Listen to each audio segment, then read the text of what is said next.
Hello, my name is Rebecca Mitchell, and this year I'm the course convener for the French language variation and change, which is just one of the many options that you could choose from if you decided to come and study French at the University of Cambridge. Today I want to share with you a slightly abridged version of the very first lecture in the course, which is lexical borrowing. So what is lexical borrowing? Well, anything with a lexical in the title is going to be to do with the lexicon, the vocabulary. And borrowing is essentially when language A decides for whatever reason to take a word from language B, and the speakers of language A adapt it a bit, they change the pronunciation, maybe the spelling, maybe the structure a little to make it fit in with the norms in their language. And over time, its origins get forgotten, and people might come to use it as an ordinary everyday word, not realizing that essentially it's a foreign word. And this happens all over the world. All sorts of languages undergo borrowing, and English particularly has been subjected to very, very heavy borrowing over the centuries. About 60% of our words are from foreign origins, particularly French, in fact. Words like nuance, amateur, cuisine, maneuver, ballet, etc. And we don't perceive those necessarily as French words. We don't go around saying, oh, I'm going to use a French word now for effect, because they've been around for a long time and they've become quite firmly embedded in the language. French hasn't undergone quite as much borrowing as English. The Robert dictionary in 2010 had about 60,000 entries, and 11,800 approximately were foreign borrowings. So that's around 20% of the vocabulary altogether. Well, in this lecture, I'm going to look at why borrowing happens, what factors drive it, what kinds of borrowing we have, which languages in history have donated the most words to French, and why have they been considered important, attitudes towards borrowing, what do scholars and ordinary speakers think about borrowing, structural assimilation, so how have words been adapted and embedded into the language, and we'll look at etymological doublets as well, which are quite interesting. Factors influencing borrowing. Well, the first thing to say is that borrowing is a contact phenomenon. Okay, you don't have to necessarily. I'm not talking about immediate geographical contact. I'm not talking about immediate social contact necessarily, because nowadays, particularly with the information technology and the mass media that we have, you don't need to be in the same speech community as somebody to be influenced perhaps by the language that they speak. That language and that culture could be on the other side of the world. It might be physically very far removed from where you are. Okay.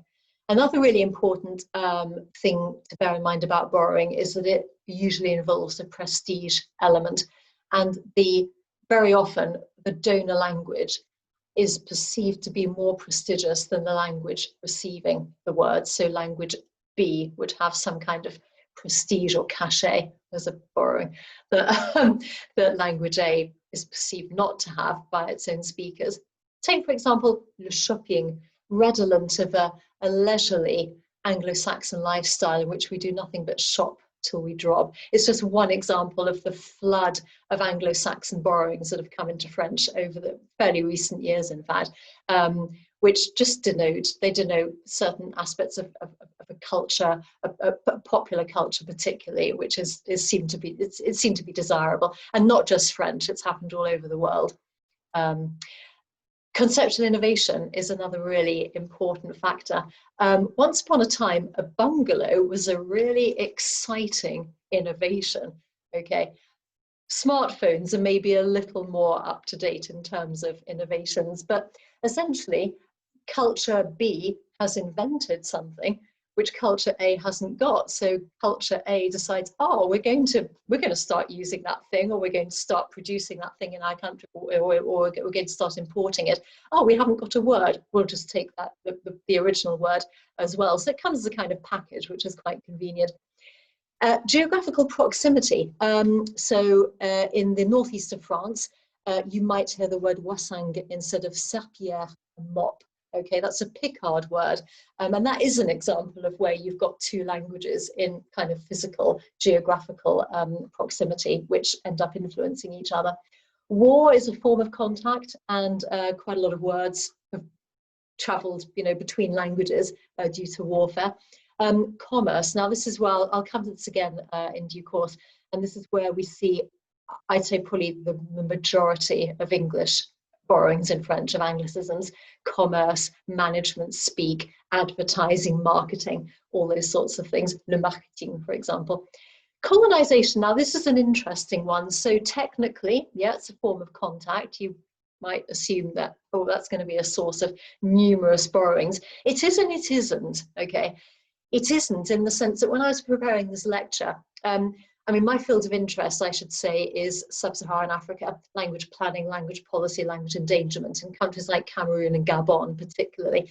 And while I was preparing this lecture, I was trying to think of words from those countries, from the local languages of those countries, which have come into French as borrowings. I couldn't really think of any at all. We've got le foufou, for example. That's a word that I think a great many French speakers would know. It's a word, it refers to a staple food in parts of West Africa and Central Africa. L'ungrimba, that's a word which means a type of charm or amulet.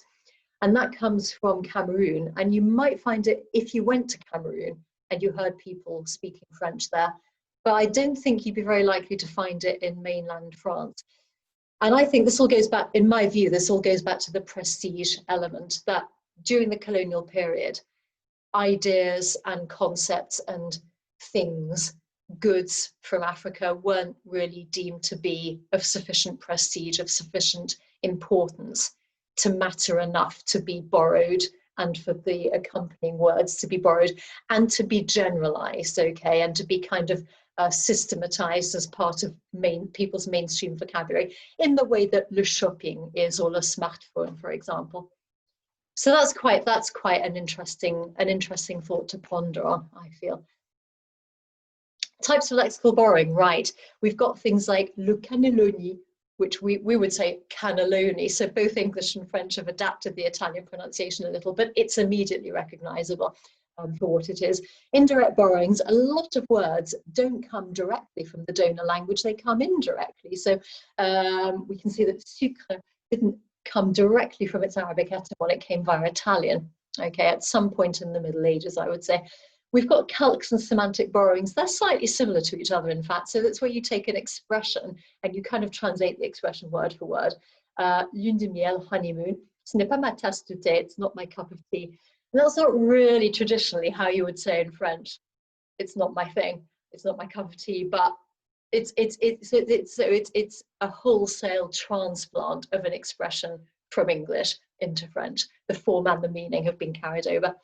Culture borrowed lexemes, this is a bit like le shopping, le brunches. There's never been a traditional mainstay of French culinary tradition.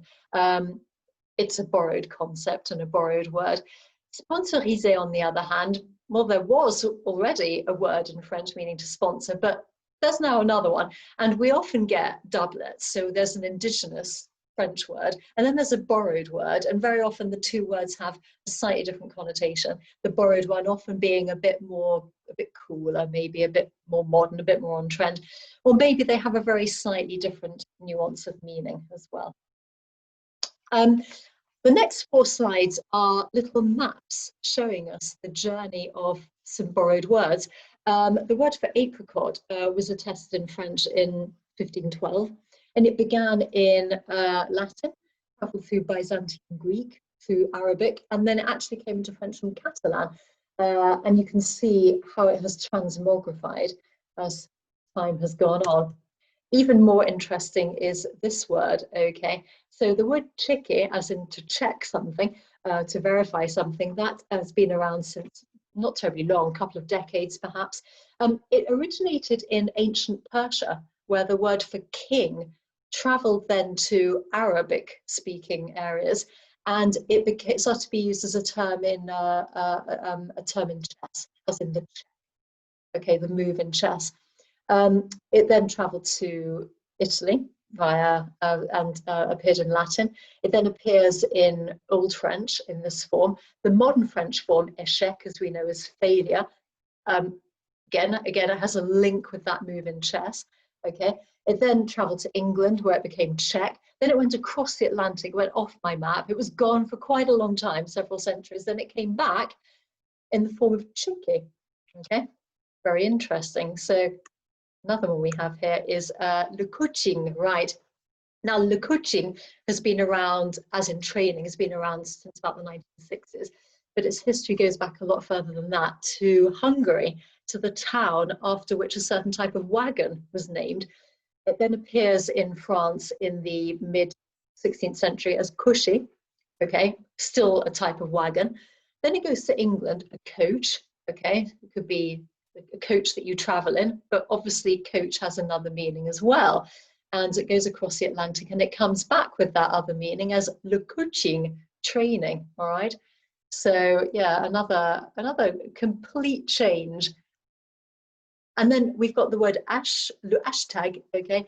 That was only attested about 10 years ago for the first time in French, but it has its origins in Germanic, hapia, okay, which became ash in Old French, attested first in 1138, I believe. And then it ended up in England in the Middle Ages, traveled to America, okay, and then it came back in the form of le hashtag many centuries later. Okay, borrowing from Italian. So, as promised, we're going to look at some sources of borrowing. Italian is the third most prolific after English and ancient Greek. In the Renaissance period, late Middle Ages, early Renaissance period, Lyon was very Italianized. Okay, and numerous French nobles went to university in Padua and Bologna, and Italian artists went to France, and French artists went to Italy. Henry II married Catherine de' Medici in 1533. She came and brought Italian-speaking courtiers with her. And this was all against the backdrop of really important sociocultural movements, the Renaissance and humanism particularly. Okay, and look at all these fields in which borrowings from Italian came into the French language. And there was a very intense, close exchange going on between the cultural elites of the two countries. They total around 16% of all existing borrowings, but there were many more in their day, and I'll talk a bit more about that in a minute. It was a time of great Italophilia, so a love of Italy and a love of Italian things. Bear in mind too, another really interesting thing that was happening, and this can be explored in another paper, the history of ideas on language, which you can study at Cambridge as well in the Linguistics tripos, is that this was a time of lexical expansion and elaboration of what's called the vernaculars all over Europe.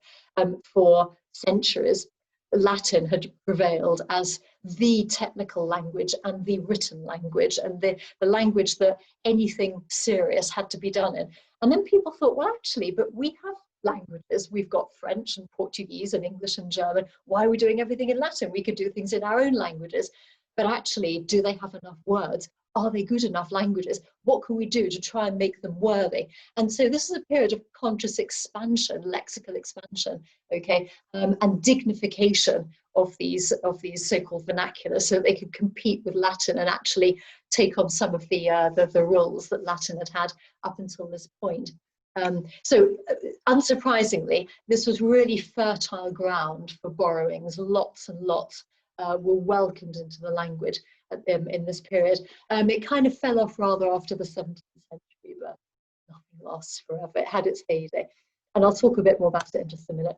Borrowing from Arabic. Now, this is interesting for two reasons, okay? We've got a lot of indirect borrowings, and we've also got two waves of borrowing as well. So this is the area, if you look, if we look here, what is now the south of France was under Arab occupation for about 200 years in the very early Middle Ages. And this shows the green area shows the extent of Arab occupation at its peak.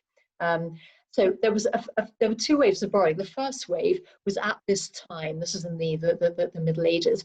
I mean, it was all to do with, it was also with innovation and prestige. Again, the Arabs were world leaders in most things, actually, mathematics and astronomy and agriculture and medicine, all kinds of things. And so anything the Arabs did was new and it was prestigious, it was cool. Okay, so loads and loads of new things appeared and brought their words into the language, brought their names into the language. Coton, aubergine, etc. We have, you know, cognates of those in English too. A lot of scientific terminology and a great deal of a great many indirect borrowings via Spanish and Italian as well. I think particularly Spanish, because Spanish, as the Iberian Peninsula was under Arab occupation for about 700 years. Okay, it was even more intense there. There's been a second wave of borrowing, though, interestingly, and this is where an element of, I think, covert prestige comes in. So overt prestige is when something is an innovation, you know, and it's scientifically very important. For example, alchemy, algorithms, and things like that. But something a bit different is going on with covert prestige. So the kinds of borrowings that have come into French from Arabic in the last 20 years or so have been more, they've been slang words really, and they have a certain street cred to them, and you get people, youths particularly, who might utter them, and they know nothing about Arabic language, they know nothing, they don't come from an Arabic speaking background, but they think these words are cool and they have street cred, so they like to use them. And bear in mind as well that in France, particularly in urban areas, Marseille, Paris, etc., there's a very large population of speakers of Arabic, and also people who come from an Arabic background. France held Algeria, Tunisia, and Morocco for varying periods of time between 1830 and 1962. There's a close cultural connection. Arabic hasn't contributed that many words, maybe about 450, but I think it's interesting the two slightly different ways in which they've come into the language. Borrowings from English, right. This doesn't need a great deal of introduction because there have been a great many of them, and they're some of the more salient borrowings in English, I think. This sign, incidentally, is interesting. This is from Quebec. This is stop in some kind of Algonquian language. I forget exactly which one it is, but it's a cool alphabet anyway. So English borrowings total about 25% of all borrowings. So it was very limited up till the mid-18th century. And the early borrowings are things like compass points that we take for granted now. We don't even consider them to be English borrowings. More recent borrowings have been mainly through American influence, and they do tend to be to do with professional and commercial usage rather than domestic or social life. Obviously, they're very prevalent in Canada. So Quebec is a little francophone island in a sea of anglophones, and so particularly subject to geographical influence vis-a-vis borrowing from English. And I've put here a number of examples from Canadian French. So there's been an influence on French in Canada from English since the 18th century. And it's given rise to quite a few doublets, such as perceuse versus drill. Okay, so two words meaning the same thing from different sources. And some interesting semantic calques. It's all to do with cars. So roue is a wheel. Okay, it could be a steering wheel. However, in Canadian French, lumière, we would say phare, normally not. That's a direct translation of English light. And this is a direct translation of American English trunk, which is the American English word we would say boot. Okay, so valise, suitcase, trunk. So that's how that's come about. Interestingly, Anglicisms used in France are very often criticized in Canada. Things like le weekend, fin de semaine has been deemed a better option. Le parking, non. Le stationnement is perhaps preferable. And I'll talk a bit more about that too in a sec. Assimilation of English borrowings. Well, most borrowings from English into French are nouns. Okay, and I've just shown here a list of the different ways in which they can be adapted. So you can put the regular ER infinitive suffix on and make it into a verb. Okay, you can make a verb into a verb or a noun into a verb. You can add a range of affixes, be they verbal infinitive suffixes, or they might be prefixes of some sort, like distressé, for example, to integrate the word. We've got back formation. That's when you take a noun and you derive a verb from it as well. We've got some really interesting things. False borrowings like gerontophobie. That's a fear of old people. That's not very nice, I don't think. And le tennisman, which doesn't exist. These words don't exist in their original languages. Okay, I've never heard of a tennisman or a record man. That's another one.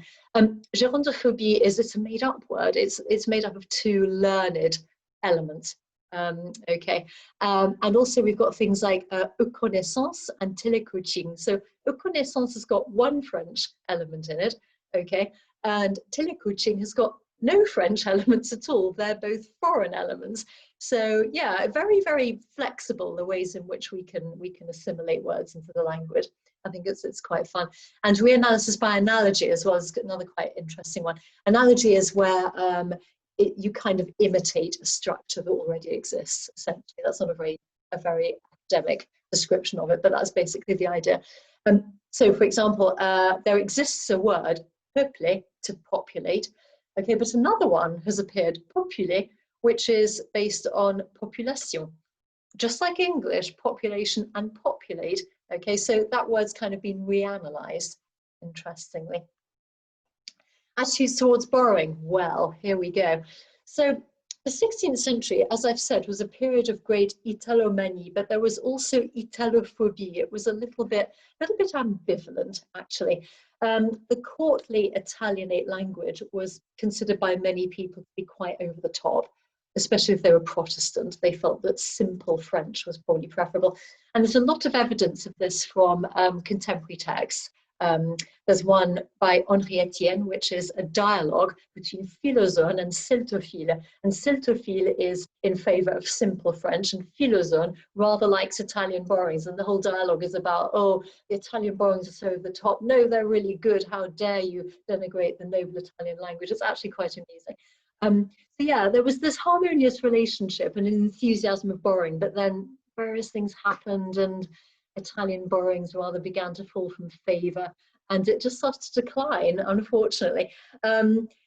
We've got a similar kind of ambivalence towards English in Canada, as I've mentioned. Okay, so things like stationnement are often perceived as being more desirable than le parking. And there are various organisations. There's the Office Québécois de la Langue Française, for example, and they want to actively reduce anglicisms. People use them anyway, but they do actually, if you look them up on YouTube, there are a lot of videos on YouTube about them, them going into shops, telling people to take down a sign because it's got English words in it, and the shopkeeper going, well, no, I'll have my sign in whichever language I like. So they're quite amusing to watch, actually. And they have an interesting thing on their website, the Banque de Dépannage Linguistique.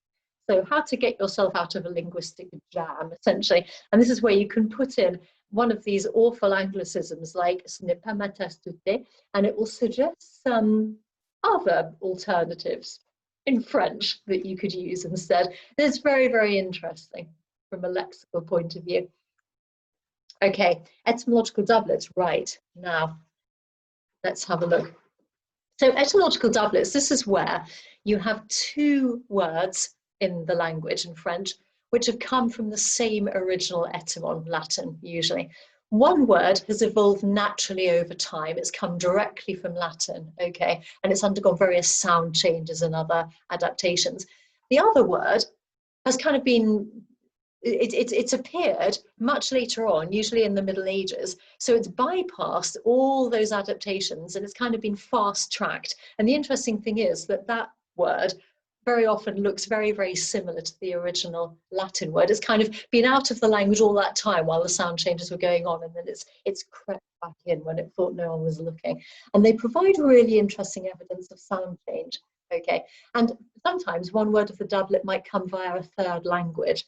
And I put to another interesting thing here as well. We've got entrevue, which was first assessed in 1498, and interview, a test in 1883, and they have the same components, but they've come into the language, they've appeared in the language at different times and through slightly different sources as well. Here are some examples. So, captivus, that evolved over time to chétif, okay? So ca became ché, etc.